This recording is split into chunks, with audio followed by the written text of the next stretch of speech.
തമിഴ്നാട് രാഷ്ട്രീയം വീണ്ടും ഒരു വൻ രാഷ്ട്രീയ പോരാട്ടത്തിലേക്ക് നീങ്ങുകയാണ്. ഭരണം കയ്യിലുണ്ടെങ്കിലും നിയമസഭയിൽ ഒറ്റയ്ക്ക് കേവല ഭൂരിപക്ഷം ഉറപ്പിച്ച് അട്ടിമറികളെ പ്രതിരോധിക്കാനുള്ള മുഖ്യമന്ത്രി വിജയുടെയും ടിവിക്കയുടെയും മാസ്റ്റർ പ്ലാനുകൾക്കുമേൽ വീണ്ടും ഒരു വലിയ തിരിച്ചടി വീണിരിക്കുകയാണ്.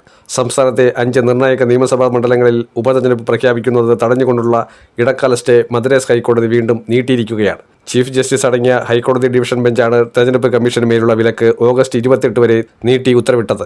നേരത്തെ ജൂലൈ 31 വരെയായിരുന്നു കോടതി സ്റ്റേ ഏർപ്പെടുത്തിയിരുന്നത്. എന്നാൽ ഇപ്പോൾ ആ കാലാവധി വീണ്ടും നീട്ടിയതോടെ ഓഗസ്റ്റ് മാസത്തിൽ വോട്ടെടുപ്പ് നടക്കുമെന്നും അതിലൂടെ ഭരണത്തിൽ തനിച്ച് കേവല ഭൂരിപക്ഷം കൈവരിക്കാമെന്നുമുള്ള ടിവിക്കയുടെ പ്രതീക്ഷകൾക്കാണ് മങ്ങലേറ്റിരിക്കുന്നത്. ഇതിൽ വിജയ് രാജിവെച്ച തിരുച്ചി ഈസ്റ്റ് മണ്ഡലം ടിവിക്കയെ സംബന്ധിച്ച് കേവലം ഒരു സീറ്റ് മാത്രമല്ല, തങ്ങളുടെ അഭിമാന പോരാട്ടത്തിന്റെ കേന്ദ്രമാണ്. മുഖ്യമന്ത്രി സ്ഥാനം ഏറ്റെടുത്ത ശേഷം ഉയർന്ന സാങ്കേതികവും രാഷ്ട്രീയവുമായ നീക്കങ്ങളുടെ ഭാഗമായാണ് വിജയ് തിരുച്ചി സീറ്റ് ഒഴിഞ്ഞിരിക്കുന്നത്.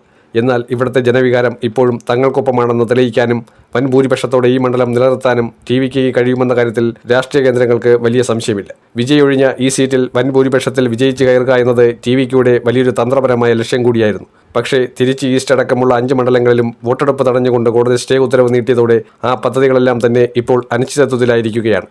കഴിഞ്ഞ തെരഞ്ഞെടുപ്പ് ഫലങ്ങൾ ചോദ്യം ചെയ്തുകൊണ്ട് ഈ മണ്ഡലങ്ങളുമായി ബന്ധപ്പെട്ട് സമർപ്പിക്കപ്പെട്ട ചില തെരഞ്ഞെടുപ്പ് ഹർജികൾ നിലവിലുണ്ടെന്ന സാങ്കേതിക കാരണമാണ് ഹൈക്കോടതി ചൂണ്ടിക്കാണിക്കുന്നത്. ഹർജികളിൽ അന്തിമവിധി വരുന്നതിന് മുൻപ് ഉപതെരഞ്ഞെടുപ്പ് നടത്തുന്നത് വലിയ നിയമക്കുരുക്കുകൾക്ക് വഴിതെളിക്കുമെന്ന് കാണിച്ച് സമർപ്പിക്കപ്പെട്ട പൊതുതാൽപര്യ ഹർജിയിലാണ് കോടതിയുടെ ഈ ഇടപെടൽ. എന്നാൽ ഇതിന് പിന്നിൽ മറ്റു ചില രാഷ്ട്രീയ നീക്കങ്ങളുണ്ടെന്ന ശക്തമായ സംശയങ്ങളും ആരോപണങ്ങളും രാഷ്ട്രീയ കേന്ദ്രങ്ങളിൽ ഉയരുന്നുണ്ട്. വിജയ് സർക്കാരിനെ അട്ടിമറിക്കാനും നിയമസഭയിൽ ഭൂരിപക്ഷം തികയ്ക്കാതെ സർക്കാരിനെ അസ്ഥിരപ്പെടുത്താനും അണിയറയിൽ വമ്പൻ നീക്കങ്ങൾ നടക്കുന്നുണ്ടെന്ന ആരോപണങ്ങൾ നിലനിൽക്കുന്ന സമയമാണിത്.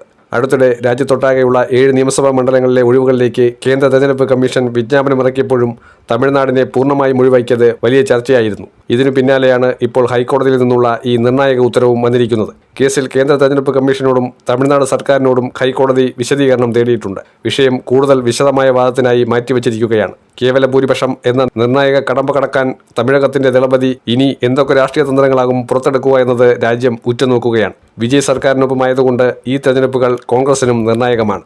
കോടതിയുടെ അടുത്ത നിലപാടും അതിനുശേഷമുള്ള തെരഞ്ഞെടുപ്പ് കമ്മീഷന്റെ പ്രഖ്യാപനവുമാവും തമിഴ്നാട് രാഷ്ട്രീയത്തിന്റെ ഭാവി നിർണ്ണയിക്കുക.